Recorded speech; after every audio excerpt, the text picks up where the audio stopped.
I think if you was to ask 9 out of 10 blokes in the street in UK what you thought of the Borneo situation and everything like that, I bet 9 out of 10 of them wouldn't even come up with an answer about it.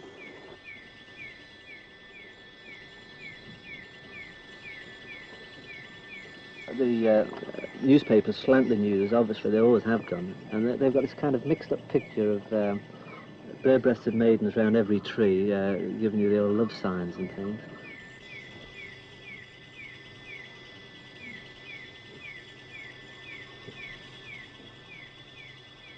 You think when you're like in a place like UK that jungle is jungle and you can walk just the same as you can walk down the high street. That's impossible, absolutely. I mean, the town centre near where I live is approximately a mile and I can walk it in a quarter of an hour. Whereas, I mean, here you can't get more than, what, 250 yards, 200 yards? And that's the big shattering blow that comes. You just can't walk through the jungle like you can walk down the high street.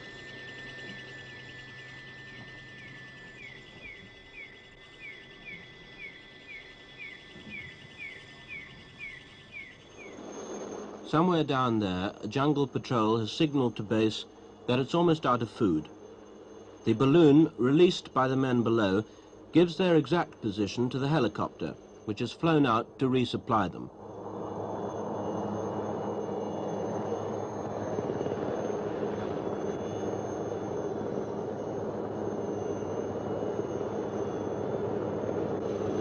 Food for 12 men for another 4 days.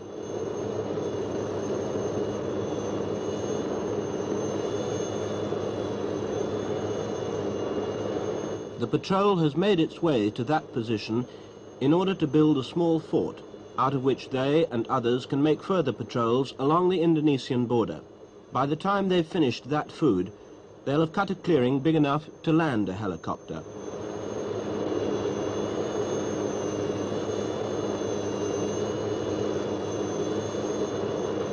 Meanwhile, the helicopter goes on to complete its mission, the resupply of an existing fort.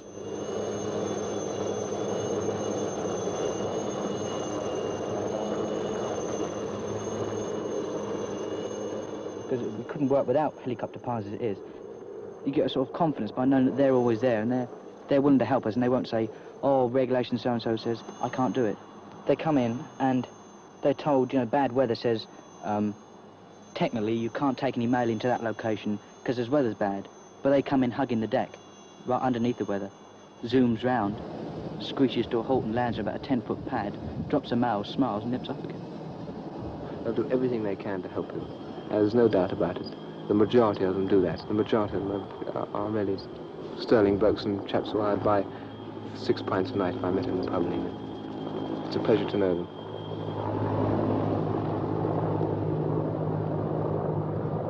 The men in this fort are Royal Marines. They're 40 or 50 miles from the nearest road or track and are entirely dependent on the helicopters for food, ammunition, clothing, mail, even fresh eggs.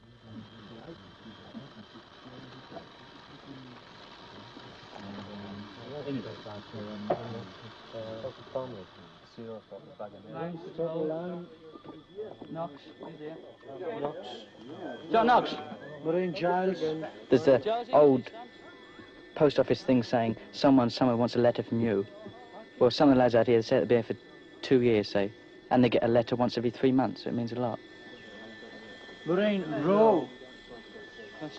think I hold the record at the moment because I've been writing to this girl, writing to her for 17 months. I was due to go home in 3 weeks' time, and I got a Dear John.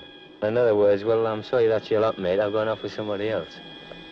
It means a hell of a lot to get a letter from someone. You can sit down and practically read it off by heart. And you can't really say what it means unless you've actually done it yourself. Went down again, 6-1. Spurs are well down, aren't they, this year? Who's top of the league then? Chelsea at the moment. 17 points, they're 3 points clear. Cheltenham lost. Oh, Liverpool won in the rugby for change. Oh, they do for change in rugby.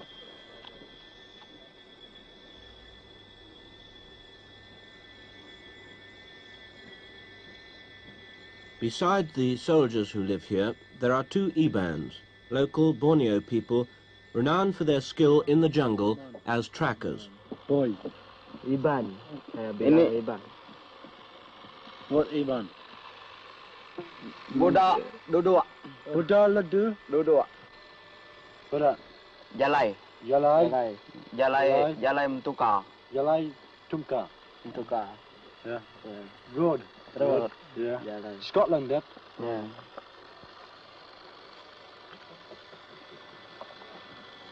Tiger. You know? Bearer by Tiger. Up there, Scotland. This fort, about the size of a tennis court, is the home of 25 men. Each man builds his own rough bivouac, or grot, as they call them. The building materials are ground sheets, logs, old ration boxes and string.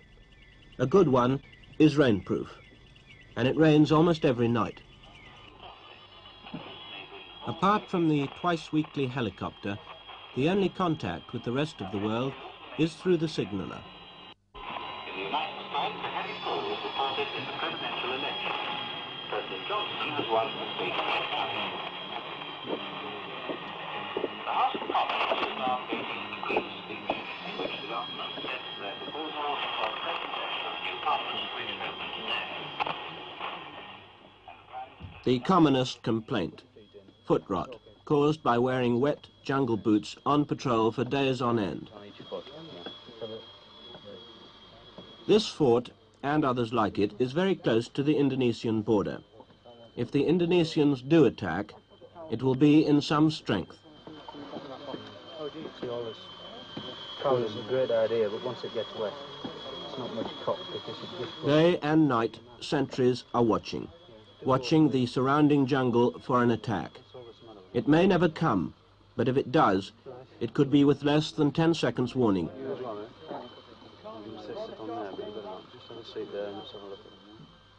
Most of the men here are either resting after their last patrol or preparing for their next one. The fort is their base.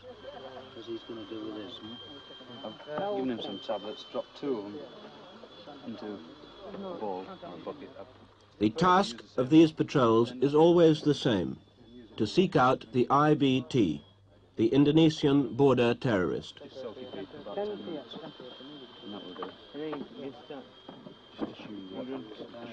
Have you got any aquaflavin tablets?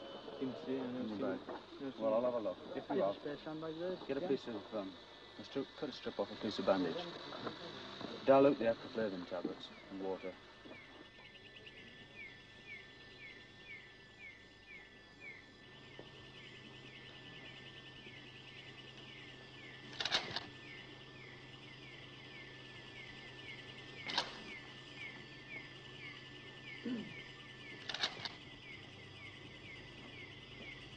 The patrol, usually 12 men, leaves its hilltop base. It may be away for 2 days or 2 weeks.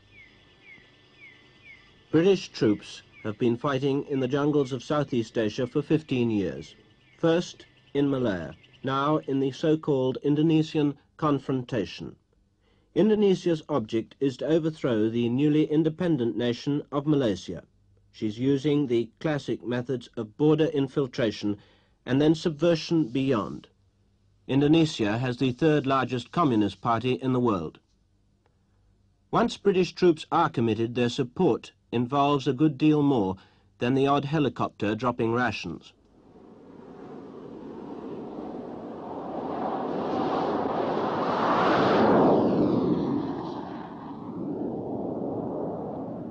Britain has had to honour her treaty with Malaysia with most of the sophisticated and expensive machinery of modern warfare.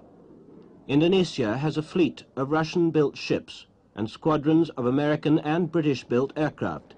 She hasn't used them yet, but the fact that she has them means we must have jets and anti-aircraft guns, helicopters and artillery, armoured cars and radar. To 1 round battery fire. Fire!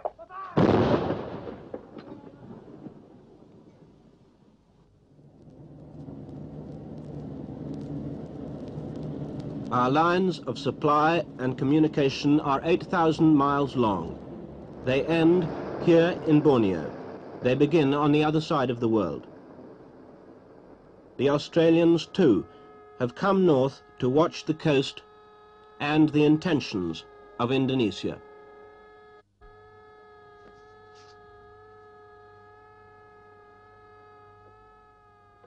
We are committed to fighting a purely defensive campaign. To the frustration of many of the troops, we operate only on our side of the border. Much of the initiative must therefore be with the Indonesians. This film was made at the northern end of a border which stretches for 1,000 jungle miles.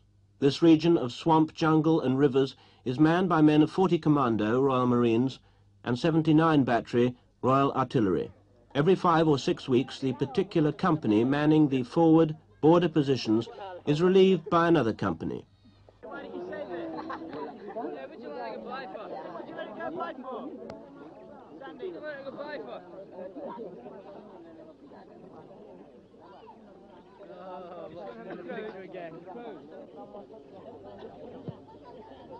In making himself comfortable, the British soldier has a reputation as a scrounger second to none. But in the jungle, there isn't much to scrounge, so he has to make do with what he's got. Yeah. Well, we'll leave these butterfly stitches on, Simon.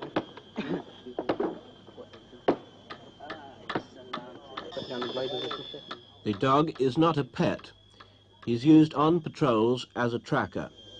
Stop bleeding quick, Simon. Tell young and stop the old first field. In this particular fort, some of the men have gone down with an unexplained fever.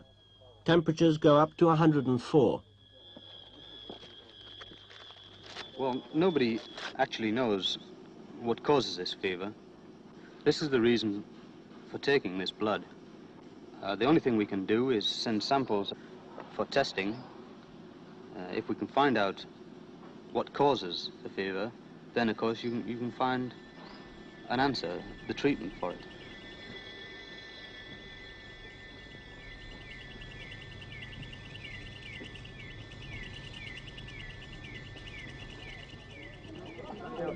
The first maxim of any anti-terrorist campaign is to win and hold the friendship of the local people. Out here, that usually means losing to them at football.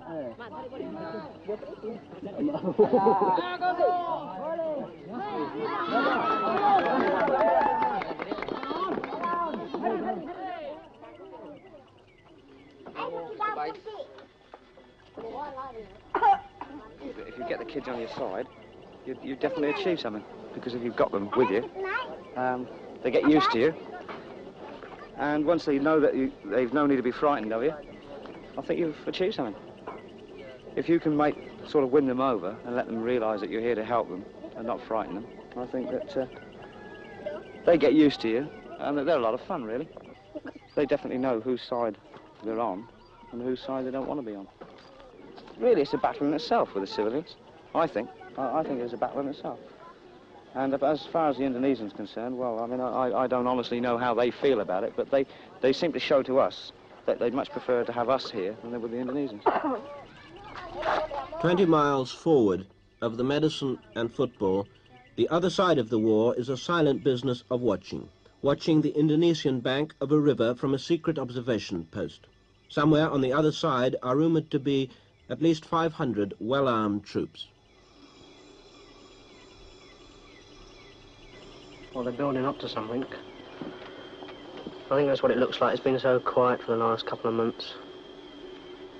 And there's definitely something going on with shots in the night, trees being chopped down, etc.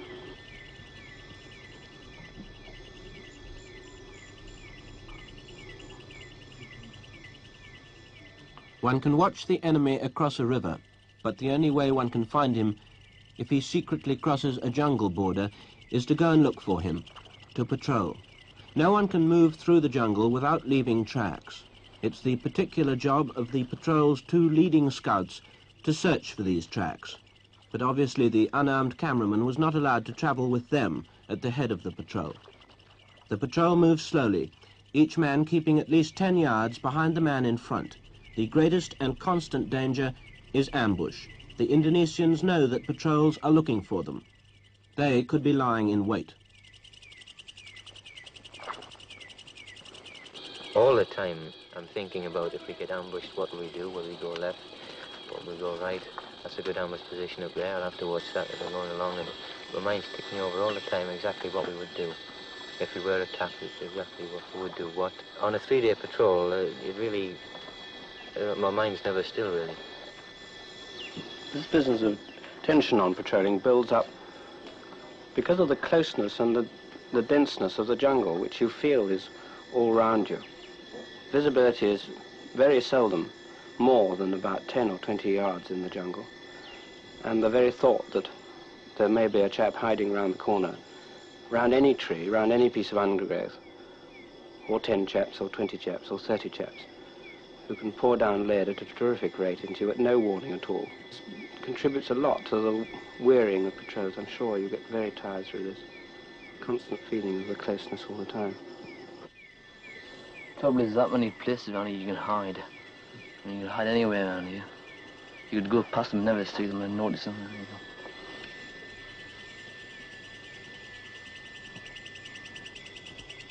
Every hour or so, the patrol leader signals a 10-minute break. In the course of an hour, the patrol can travel, if the going is not too bad, maybe half a mile. And a man can lose a pint of sweat.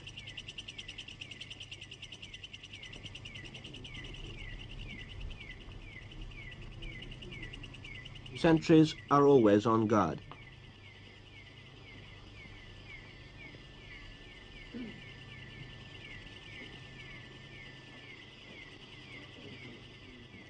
This is the time for getting rid of leeches. A cigarette is best. One should never try to pull a leech off, for its head will break away and stay embedded in the skin, and it will inevitably fester. A leech secretes a fluid which prevents blood from clotting, so the sore goes on oozing for hours.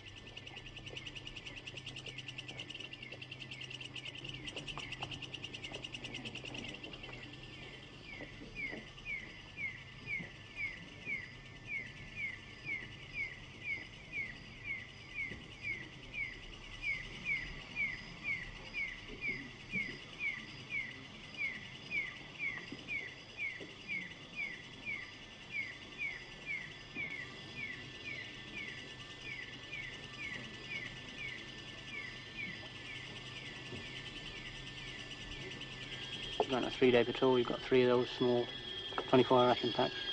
Not much weight in them, but after you've been carrying them quite a while, they seem to get heavier. So we always travel as light as possible. All you really need is your food, your dry clothing for a night, and your ground sheet to either cover over you or put on the deck to keep the wet out then. I mean, you don't need any excess gear. You can take a tin of foot powder, something like that, you know. But they're all more or less luxuries. Water, I always carry 2 full water bottles, whether it's a short patrol or a long patrol. You never know when you're going to get caught out.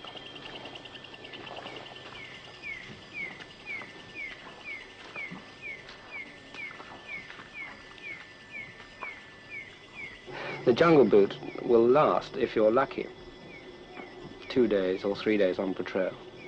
It doesn't drain, and this keeps your feet wet. You're walking in a puddle of water the whole time, your feet go rotten. It seems such a basic element of kit for going into the jungle. But we've been operating in the jungle for many, many years now, and one would have thought that a decent jungle boot would have come out of all this.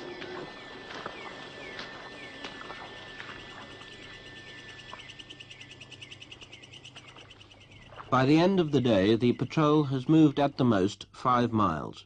The map shows that there is water in the area, but maps of these parts don't have too much relation to fact.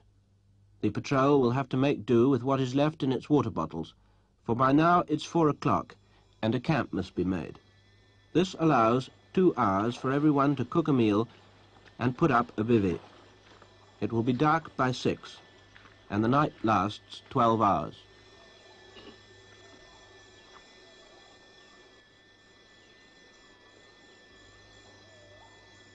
there are always sentries.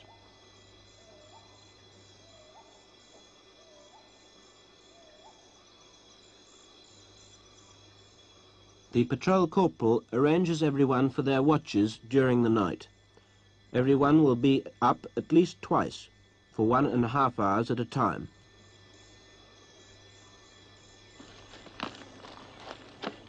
In the dusk, the jungle crickets, thousands of them, are almost deafening. The signaller gets his aerial as high as possible.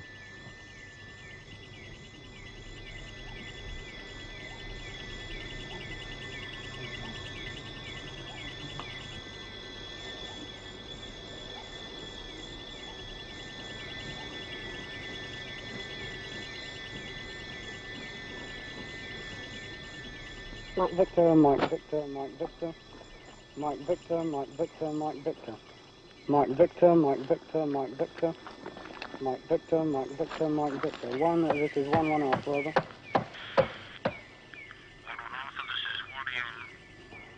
The cookers run on tablets of solid fuel.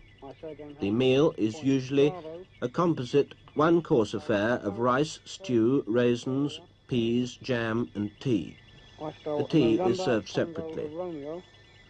Proceeding to Point Charlie. proceeding to Point... See, we generally carry a spare set of dry clothing and dry socks, so at night we can strip the wet stuff off and just hang it up where we like. Build your bivvy as waterproof as possible and off the ground if possible, because it rains, you're going to get wet if you're on the deck anyway. And put your dry stuff on to sleep on, and in the morning, first thing you just put your wet stuff back on again. That's the sort of uncomfortable part of the lot, I think, putting the wet stuff on in the morning.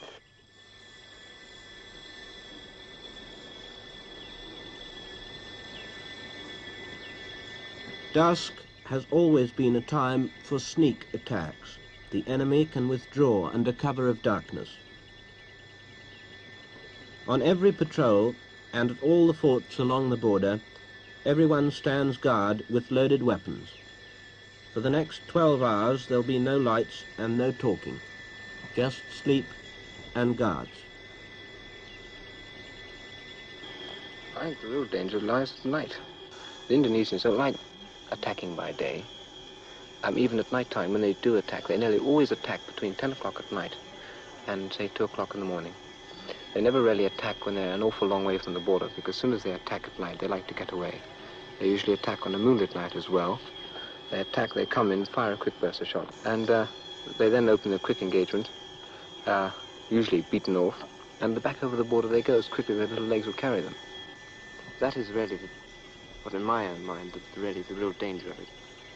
Somebody creeping up on you at night. I certainly wouldn't like it. I certainly wouldn't like it.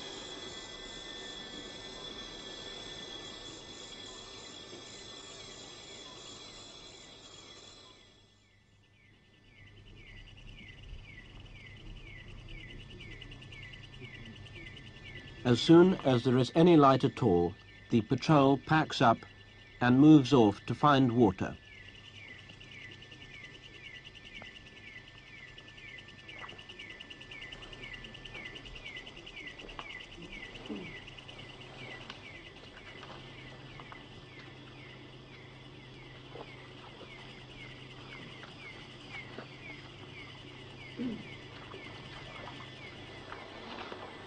In the gloom of a small valley, they find their water.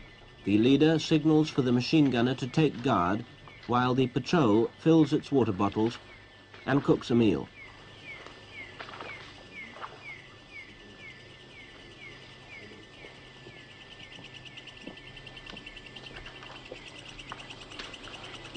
First, the water must be filtered through a canvas bag. Then 2 sterilizing tablets must be put into each water bottle. Half an hour must be allowed for the chemical to take effect. Then another kind of pill must be put in to kill the taste of the first 2. Then one can drink the water.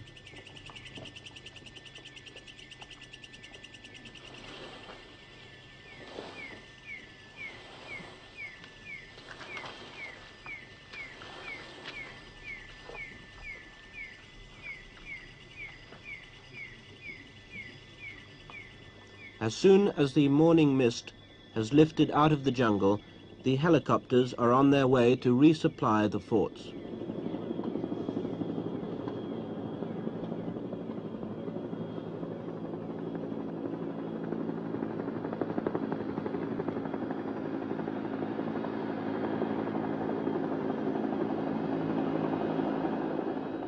This is that clearing into which food was dropped 4 days ago. The men have now cut a bigger clearing. Here they're establishing another fort, out of which they'll patrol along a part of the border previously uncovered.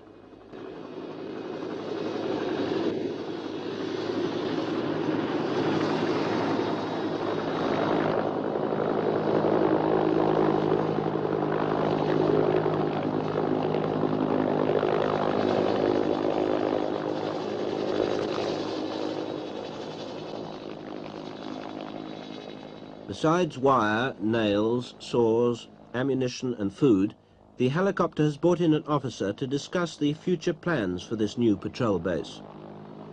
He has 10 minutes before the helicopter flies back to talk to the patrol leader. This river is the most, Sulak is the most extraordinary river. It's hidden completely. I was 20 yards away from it the other day and I never saw it. And we are exactly there. So we're right on Donut? Yeah, we're right on Donut now. So. Good. Is there any sign of movement at all along this track? No, there isn't. There the other night at about 2:30 in the morning, there were a succession of shots. It was, no, the night before last, 2:30. Succession of shots. This was Sunday night? Yeah. Yes. It was from the west. In fact, we were then just here. It was here, somewhere between the Sulak. Yeah. Now, I think it wasn't any of our people. I'm pretty sure it was... a hunting party? Yes.